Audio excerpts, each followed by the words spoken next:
Welcome to the swing of MikeTheTech. It's M7 and my man MikeTheTech. And my man MikeTheTech. Yeah, it's M7 and my man MikeTheTech. 3, 2, 1. Check. 1, 2. Protect your neck, show respect. You are live and direct with MikeTheTech. He's that illa streamer, god tier gamer. He stays persistent with constant bangers. Get your anger sorted out. Poke around and find out what he's all about. And if you got something to say, go ahead and interact. Hit the like button and subscribe. It's a wrap. Stack facts with dope personality. The nicest guy you'll ever meet. Just stick around and see. Spread the word, help him get that man. This is my man named MikeTheTech. So pardon miss the hardest flex is next. My man's always down to represent. From that well-known and the hackers toolkit. It all emanates at a one single unit. Fuck yeah, dude. Me and Mike go hard, nigga. Wait, I want us all to get fucking hella big on YouTube and Twitch, make hella money, and then the more, like, if one of us gets fucking big, the rest of us get big, and we all get fucking rich. Bro, don't die no more, bro. I ain't trying to, man. Yo, I never thought of that, bro. All I have to do is not die anymore, bro. Shit. Be thankful to like bus driver, bro. Don't you forget it. Everywhere Mike market, we drop it. He got one bread that you can like. Bro, no. You're fucking with me right now, right? Just point the other direction. He's like, back in the day, I lived in the storm for 3 years. Don't you dare. Do it later, man. Do it later. Pumbas. Nah, I see exactly what Camper's doing. You're all about the content. Yup, right there. I can't, man. I got him kind of from the side over here, but my sight won't go small. Nice, like, oh, That scope thing up. That's what's up.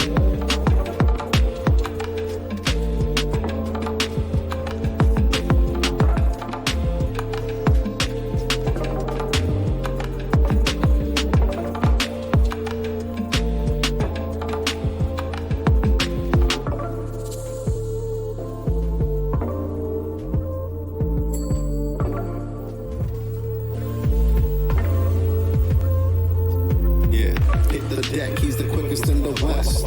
Cycle the reps, he is simply the best. MikeTheTech, the architect. That's that digital guru with a modern day voodoo.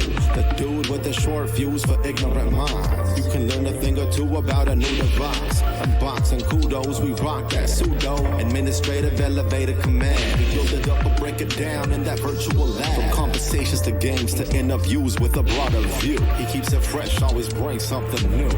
It's MikeTheTech, MikeTheTech, MikeTheTech, the architect, MikeTheTech, yeah, MikeTheTech, the architect,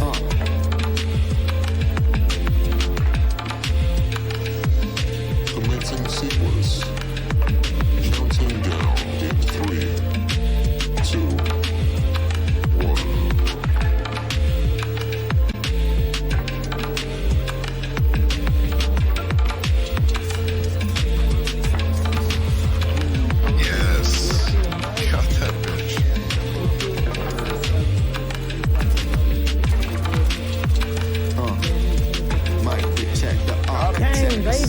MikeTheTech. Yeah. Yeah.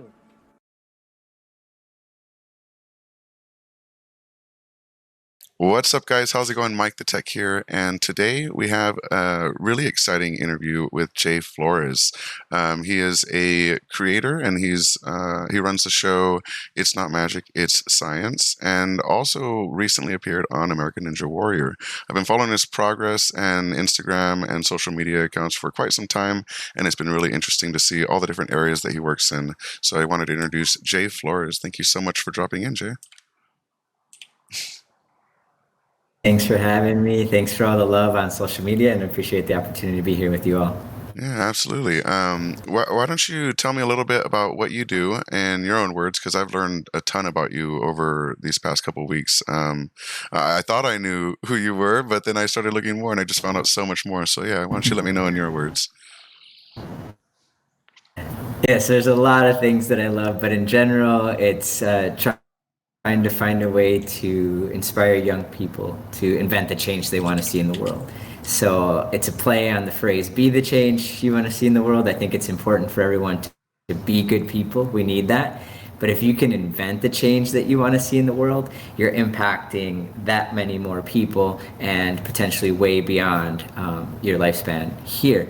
And so I do it in a wide variety of ways, everything like you mentioned, from It's Not Magic, It's Science to representation on American Ninja Warrior for the science community, and just really trying to elevate science in a way that it's more celebrated in our society, and that young people can grow up feeling that they're mathematically and scientifically equipped to take on some of the biggest challenges we face, but also just like to solve problems in the things that they're passionate about, right? So it could be things that we think are more serious problems that we face as a country or a globe, like curing cancer or finding ways to make sure that our planet is sustainable.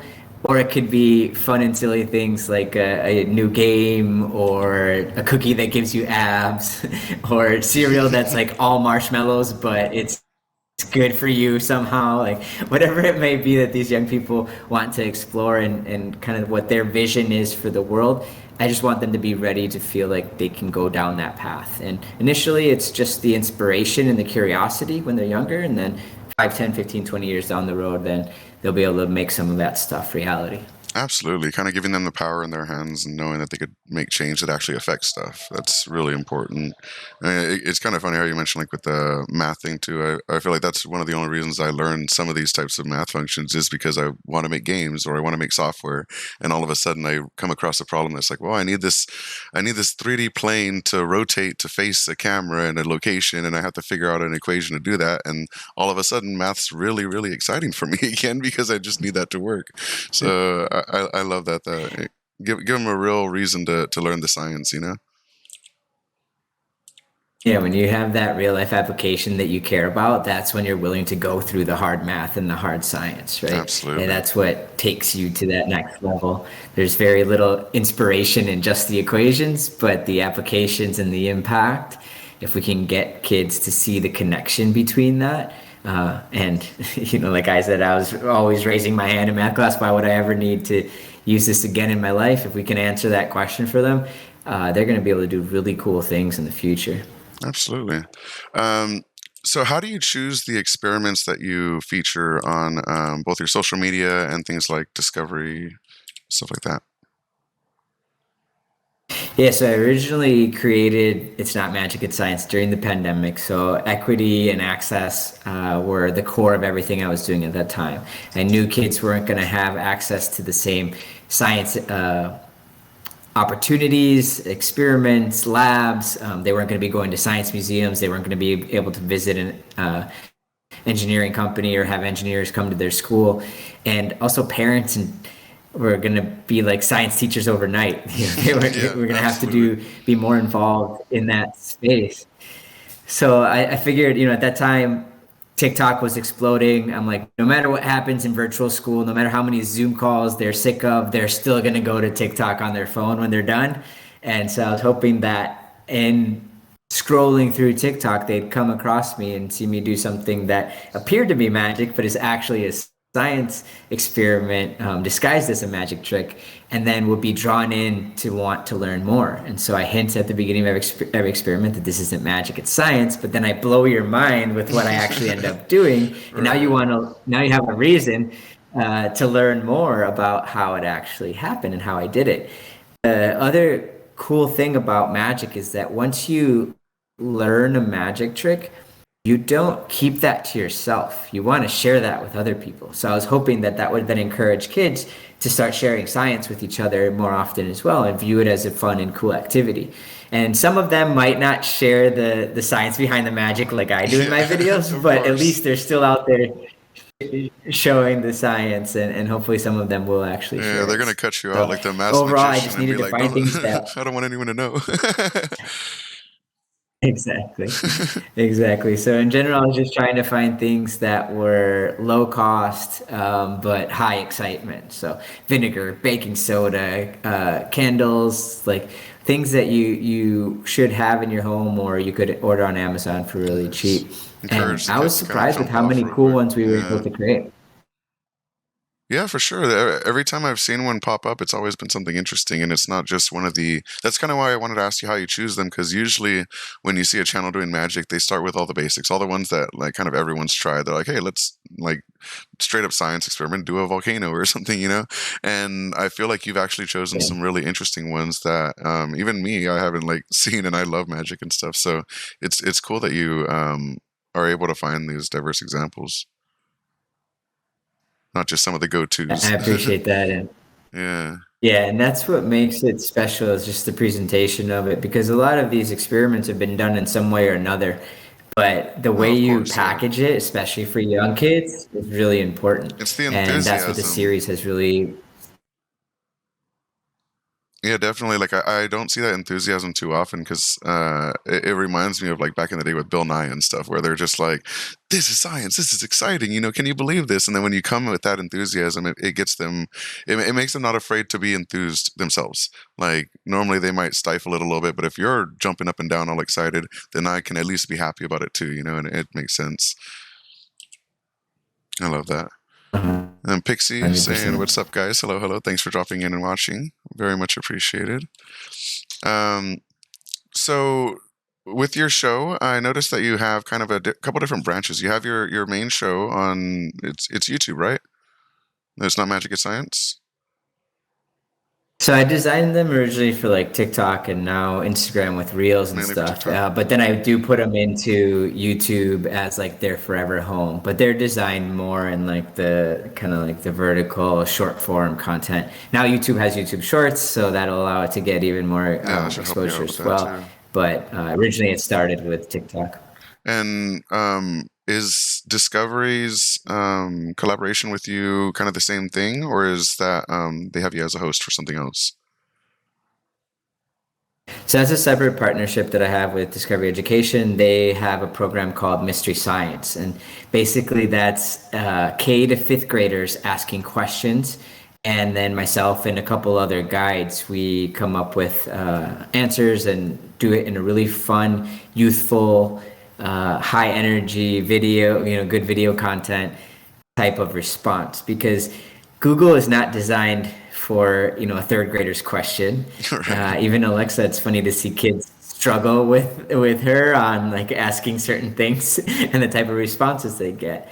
So we're answering questions like, how were Lego bricks invented? Why don't you fall out of a roller coaster when it goes upside down? Oh, Could you nice. make a real lightsaber? Like unique and fun questions that these kindergarten to fifth graders have. And we can provide an answer that's not only, designed for them and their age group, but that's also really fun and gets them to ask questions and continue to explore down that path. So it's one of my favorite partnerships. One, because it's just so fun to like go back into that elementary school version of myself and think about some of those questions, but also we're impacting millions of kids every month, because the program is in like thousands of schools and it's also available on YouTube. They have a large following on Nice. YouTube, so we're reaching millions of kids every month. And that's one that I've actually been more recognized for than even then. It's not Magic, it's Science. When I'm going to That's places, funny. they remember me from Mystery Science. That's really funny. Like I feel like that was one of them that I learned about recently, and I'd seen all the other things you had done. I was like, oh my god, you've done so many different things. And then I find out this huge partnership too. It's kind of wild. It's really inspiring to see all the stuff you've been able to do. Um, and then tell me a little bit about your merch, because I saw that in your logo. You have you and your co-host. That's your wife, right? You have you and your Yep, that's my co-host. wife. She's also an engineer. She's an industrial engineer. She works for Accenture as a consultant. It's so I'd cool. love for her to be able to do this full time with me too, but she's crushing it at Accenture and she loves what she does. So I think think that's the best place for her now. But she comes in and hops into some of the experiments as both. There's one experiment actually where I'm holding a big bag of water over her head and putting pencils through it. We I have did see some that funny one, ones yeah. there. There's actually a really good. There's actually a really good blooper, like fail video on that one Oh, that was one nice. of our most viewed on TikTok. But then she's also done some of the videos with me that we've done for certain organizations where she's actually doing the science and the experiments as well.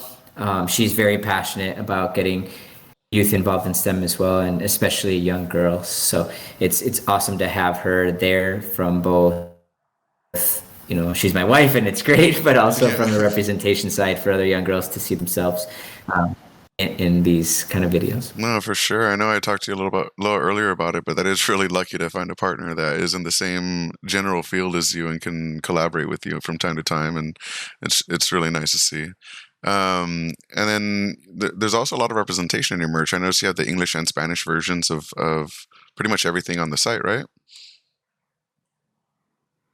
Yeah, so representation is super important for us. I'm the first engineer in my family, and just like being able to help students that maybe don't see themselves in the field get a little bit closer to that vision. So I think one of the biggest challenges is STEM identity. So there's young kids that just from an early age, I think we're all kind of scientists and engineers. Everything is an experiment from the time you open your eyes. But somewhere along the way, you start to lose some of that passion or excitement, or you keep getting told that the world is the way it is and people don't let you ask questions, whatever it may be. There's a bunch of different factors that kind of stop people.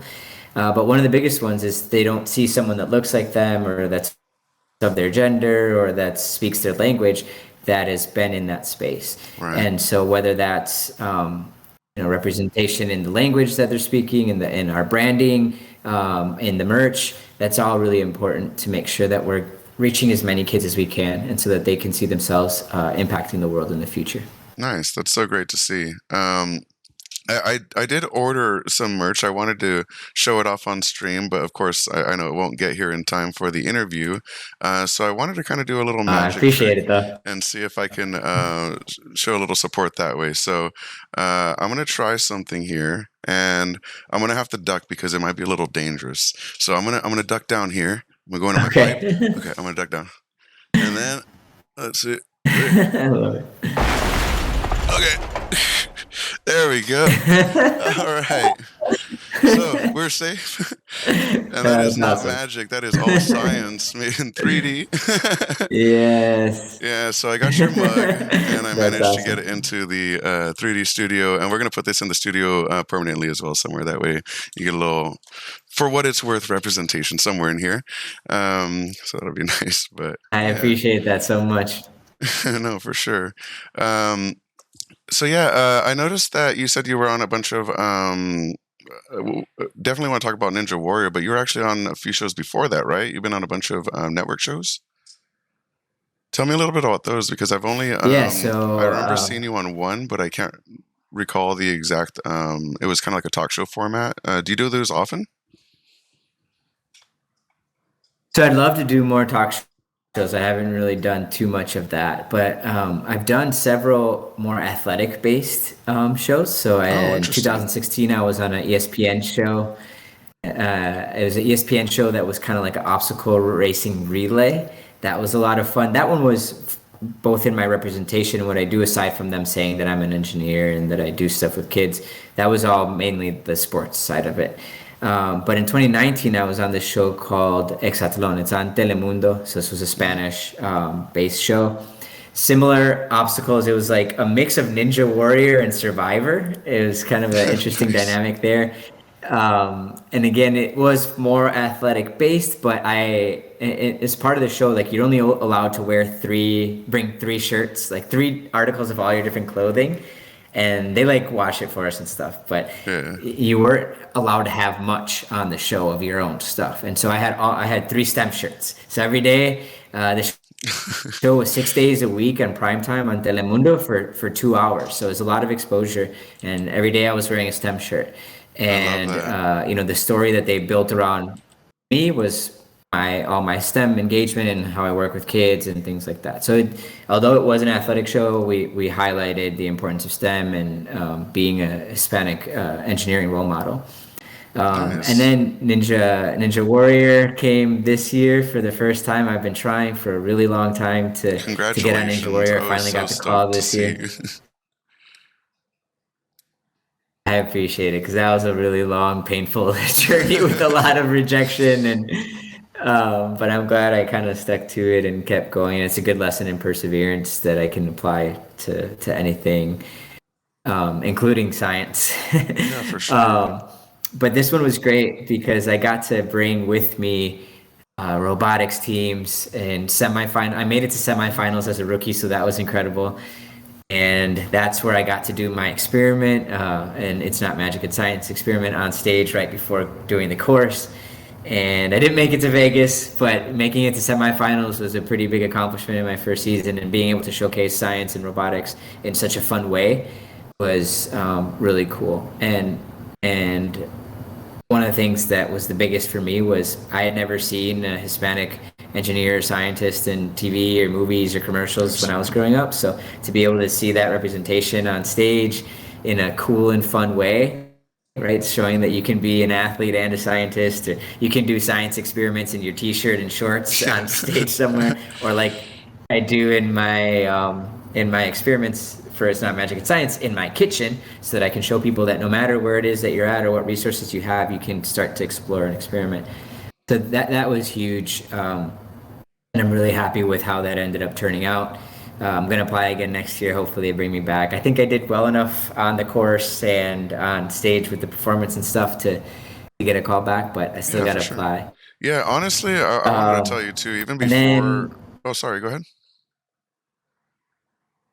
I'm sorry, I was just gonna say that, and then in 2 weeks, less than 2 weeks, September 12th, on PBS, I'm hosting the show called Make 48. So it's a maker design competition. They have 48 hours to come up with Oh, that sounds fun. a prototype and a pitch on a kind of a theme. They know the theme going into the competition, but they don't know what the actual challenge is until they get there. Once I announce the challenge to all of them, then they have 48 hours to design and put everything together, and then they have a kind of like a team of makers that are their experts to help them actually make the prototype reality. Nice. That is a really like cool concept.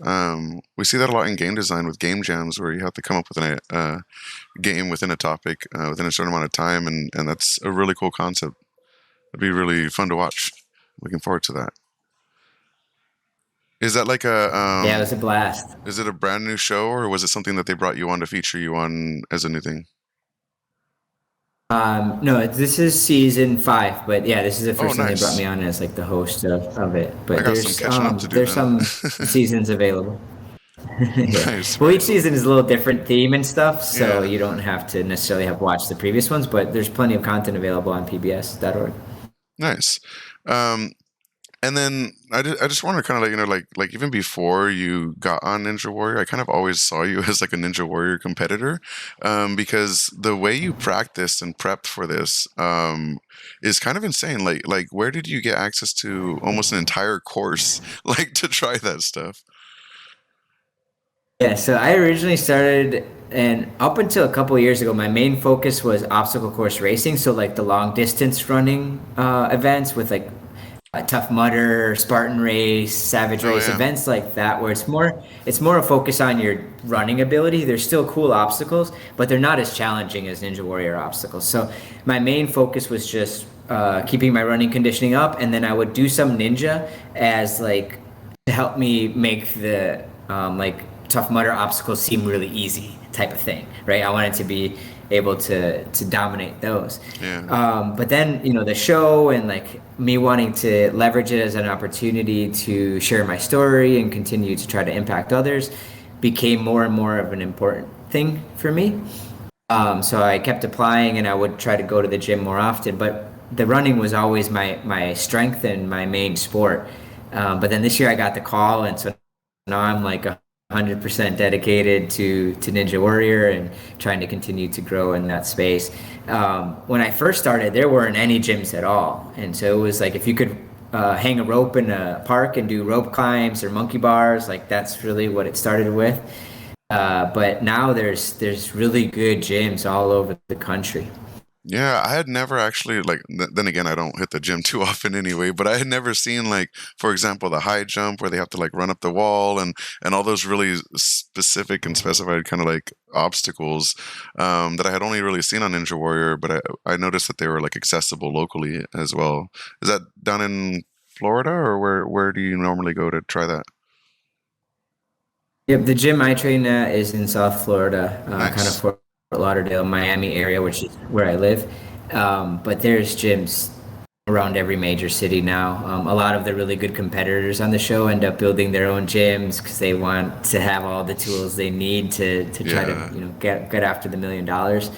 But then also just the community in the sport has grown to a point where it's kind of like youth soccer leagues or gymnastic teams where there's like kid development teams and they're starting from really young and they have training and they have camps and then so we they have go like to competitions at other gyms. So in the future, there's going to be like a lot of kind of like leagues like that, and the kids coming up are just insane what they can do now.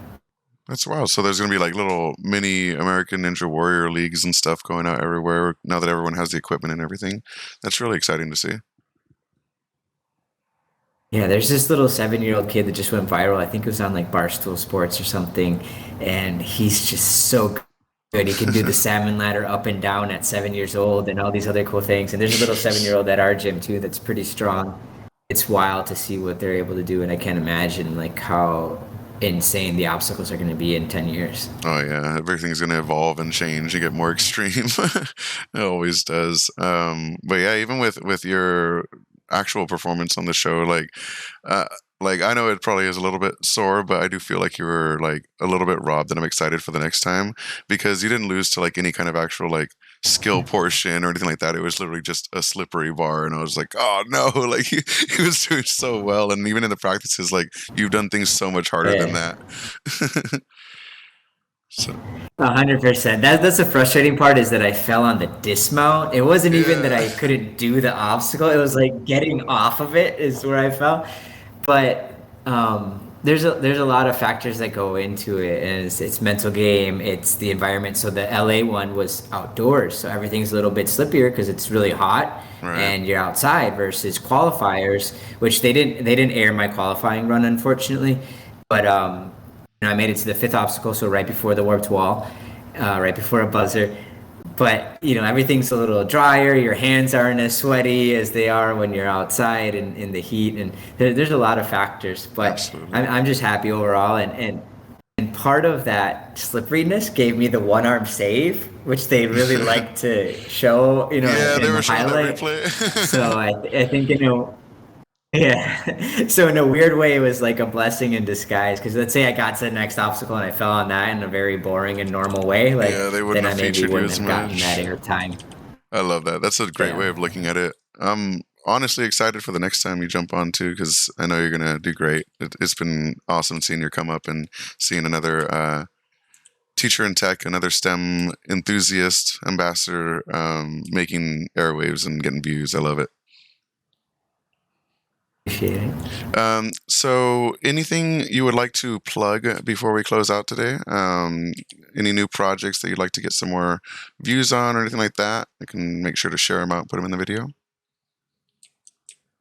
Yeah, definitely committing to putting a lot more content out on YouTube Shorts. YouTube is something that I didn't really, I guess, put attention to early on in my growth as an influencer. But I know how important it is, especially now that I'm creating a lot of content that it's questions that young kids ask. Right. So I want YouTube to kind of grow because that's that search That's engine, right? They're SEO going to be able gold. to go in and type in. Exactly. So I recently did, for example, why is chocolate so tasty? How do dogs drink water? Like stuff that is just like curious things that I find Yeah. around and think kids might be Yeah, excited that's about. So there's gonna be a lot of annoyingly fun content like simplistic that. And it makes so much sense because no one else is going to make a video on like why does chocolate taste good, you know? So you'd literally be like one of the few results available. It makes perfect sense. I hate it. Just kidding. Exactly, and it's youth friendly, it's science focused. Yeah. So I hope that more parents and kids will be excited for it. So any support I could get on the YouTube channel would be great. And then I'm doing the It's Not Magic, It's Science live tour. So we're going to a different city every month. And so if there's any potential presenting sponsor companies listening in, we're looking at getting it to more and more cities, especially in 2023, but we're still looking for some spots towards the end of this year. And that's just been an absolute blast because it's just bigger versions of the experiments I'm doing. The kids get to see it live, like a real magic show. Like some of them get to come on stage and be part of the experiment. Oh, nice. And it's just like the amount of excitement that we've gotten in these rooms for science has just been so much fun. And then part of the presenting sponsorship is getting all of the kids a kit to take home with them. So not only do they get to see the show, be excited by it, but then they get to actually go home and do the magic or the science with their families. And like I said earlier, like when you learn the magic trick, you don't want to keep it to yourself. So they'll hopefully share it with their brothers and sisters, grandma, grandpa, parents, and that'll continue to be like this kind of good ripple effect of excitement around science. Absolutely. Well, I love what you're doing. I think it's awesome. I'm excited for my mug, and so I could show it off everywhere I go and let people know when they ask how to find you and why I got it. And thank you so much for doing the interview. Hopefully we can have you on again when you complete and win Ninja Warrior, and have you on next year and celebrate that with you. And we'll celebrate like 1 billion views or something on your show. There you go. I appreciate and love all that. We'll celebrate some buzzers and some more views of science. For sure. Thanks for the opportunity. Absolutely. Thank you so much for jumping on. I'm going to go ahead and end the stream, and then I'll jump into the Discord call with you. All right, thank you guys so much for watching. It's very much appreciated, and we'll be on later on today to continue the stream and have a chat, and then the videos will be edited and up within the week, so keep an eye out for that. Thank you so much for watching. Peace. You can learn a thing or two about a new device. Unboxing kudos, we rock that pseudo administrative elevator command. We build it up or break it down in that virtual lab. From conversations to games to interviews with a broader view. He keeps it fresh, always brings something new. It's MikeTheTech, MikeTheTech, MikeTheTech, the architect, MikeTheTech, MikeTheTech.